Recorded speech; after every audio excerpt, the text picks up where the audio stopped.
Hey guys, welcome back. It's Josh with the Financial Advisor Car Guy. Happy New Year.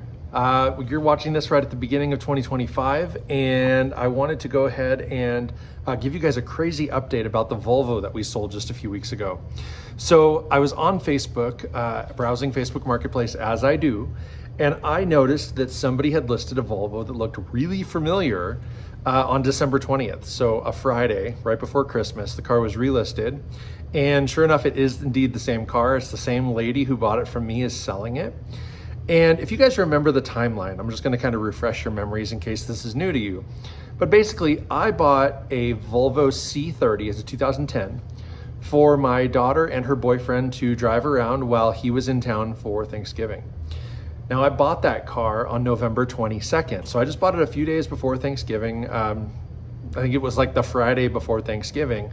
And then they drove it all week, and then he left town and flew home over the weekend, and then I sold it the following Monday or whatever it was.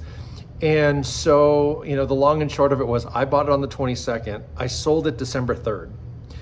Now, 17 days later, it's back on the market. Now, if you guys remember the pricing along the way, I bought the car for $1,500. Several days later, I sold it for $2,300 after they knocked me down a little bit. I was trying to get a little more, but $2,300 is what I got. So I made $800 in 10 or 11 days. So pretty good ROI there. Here we are another 17 days later, the car gets relisted for a whopping $3,600. So I'm gonna post it right here, okay? So you guys can see that. They posted the car, it's the exact same car. There's a couple hundred more miles on it than when they bought it from me, maybe even 1,000 extra miles. But I would say the pictures aren't as good. And I mean, I had people like lined up for this car. I had so many people reaching out wanting to buy. And I mean, the truth is it was totally had to be a first come, first served thing. I didn't want the car to sit around a long time. I didn't want to hold it for a long time. I didn't want to keep insurance or put more gas in it or any of that stuff. So I needed it to just go away. So I priced it aggressively, but knew that I'd make money on it.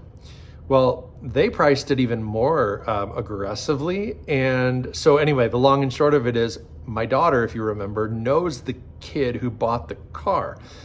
So I see it, I screenshot it. It's the same screenshot I just showed you guys. I sent that to my daughter and I was like, hey, what's the story? Why are they selling the car already? You know, did I sell them a bad car? What happened? Did it break? What's the deal? So my daughter says, well, I don't know exactly, but no, she's not mad at us. It's nothing we did. It's nothing that was bad with the car. She like burned up the transmission. And I'm like, wait, hold on. She burned up the transmission and now she's trying to sell the car with a bad transmission for more money than what she paid. Yeah, that makes sense. Now, they also bought some studded tires and put them on Volvo wheels and are trying to get an additional $500 for that. So if I wanted to buy that car back and get studded snow tires with wheels, it would cost me $4,100. Nope, no thanks. So I'm a little bit confused. Now, here we are several days later, a week later, more than a week later, and the car is still for sale and she's yet to budge on the price. So, I mean, literally, she's asking 3 times what I paid for the car a month ago. And she has done absolutely nothing to it outside of buy studded snow tires. In fact, it sounds like she's done a ton of damage to the car. Not physically, but kind of physically, depending on what she really did to the transmission. But it doesn't say that in the ad. So that's where I kind of said to my daughter, like, this is the problem with Facebook Marketplace. People aren't necessarily transparent in their offerings, and you don't know what kind of problem or what somebody else's problem is that you're buying. And, you know, I didn't feel too terrible about it. The $1,500 that I paid, I mean, if they drove it for a week and then the car was no good, or they blew up the transmission or whatever, for $1,500, I could scrap the car and get some of my money back. And it still would have been cheaper than, you know, an alternative. I could have rented them a car. I could have rented them a Turo car, you know, whatever. They didn't want to drive my pickup. They didn't want to drive the Mach-E. They didn't want to do any of that stuff. And so, you know, at the end of the day, buying this car and letting them drive it was the best thing I could have done. And then making money on it was even better. But now this gal like bought it for her daughter. Her daughter breaks it, and now they're trying to sell it for even more money. So, I mean, I've got to assume you're scratching your head just like I am. It just doesn't make a lot of sense. And I mean, good for her. I hope she sells it. I hope she makes all kinds of money on it.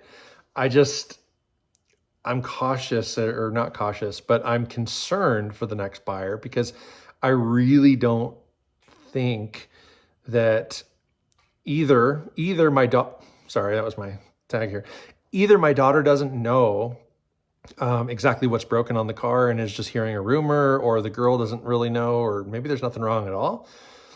Or, maybe as people are reaching out saying, hey, I'd like to come see the car, hopefully the mom is doing right by that and saying like, okay, listen, here's the deal. The transmission's bad, whatever the problem is. I was tempted to reach out just to ask, or have like a buddy of mine reach out just to ask, because, again, my daughter says that the girl is telling all her friends she like wrecked the transmission, but I don't think she's advertising that her mom is selling the car, especially for as much as they are, and with the problem not disclosed. So I don't know. I'm not here to put anybody on blast. So, I mean, take it as whatever, but it was something that was really kind of a concern to me. And so I thought I'd share it with you all, just to let you keep living the life of the Volvo saga. I thought that car was going to be in my life for like 10 or 11 days. And here we are. I think this is the third episode about it. So we'll kind of play it by ear. And, if I learn something different, I'll report back, because it is kind of a fascinating story as it unfolds. But all in all, again, I don't think there were really any hidden secrets with the car. I think it was a very plain Jane, what you see is what you get. And again, my daughter and her boyfriend, they drove it and said it was a great little car. And so I'm not sure what this other kid did, but oh well. So that's all I got for you guys this week. I just wanted to give you that quick update. Again, I hope you had a very happy new year. And in the meantime, don't forget to like and subscribe, hit that notification bell. Feel free to comment down below. But most importantly, remember, may every investment you make be a good one. Till next time.